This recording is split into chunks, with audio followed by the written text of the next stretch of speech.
Hello, and welcome to the first video of Section 2. We have understood what WebRTC is, and we are ready without development environment. This section will teach you the very basic elements you need to know to build your WebRTC application. We will learn how to use the getUserMedia API, PeerConnection method, and session description protocol. In this video, we are going to talk about the main JavaScript elements for providing WebRTC services, from capturing your local media to sharing it with whomever you want, just by using a few JavaScript functions. As we have already said, WebRTC provides a JavaScript API, an abstraction layer for reaching media and connecting to other peers in order to send data and media streams. So the first main function we'll take a look into would be obtaining the media streams from your camera, microphone, and screen. These streams can be accessed using getUserMedia. This is the first method that we'll study.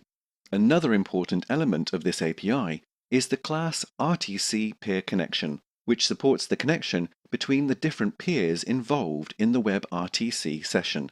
It is used to handle efficient streaming of data between two peers.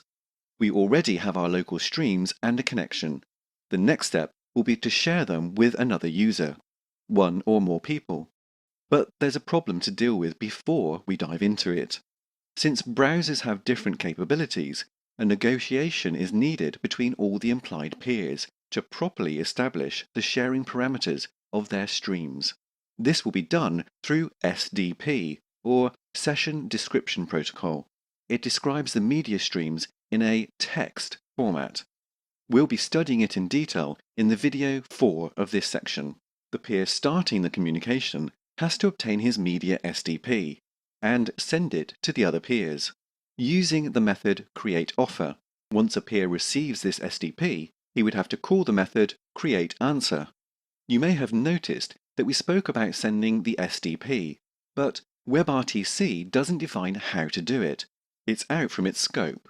This is one of the reasons for which signaling is needed. The process will be explained in detail in Section 3, but let's briefly introduce it. This process of signaling is called ICE exchange, where ICE stands for Interactive Connectivity Establishment.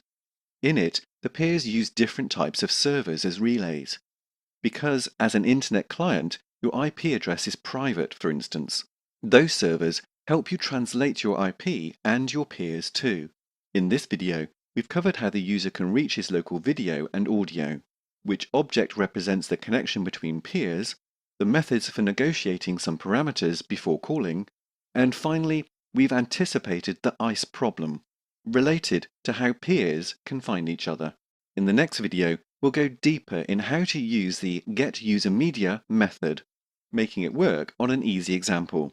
Stay tuned.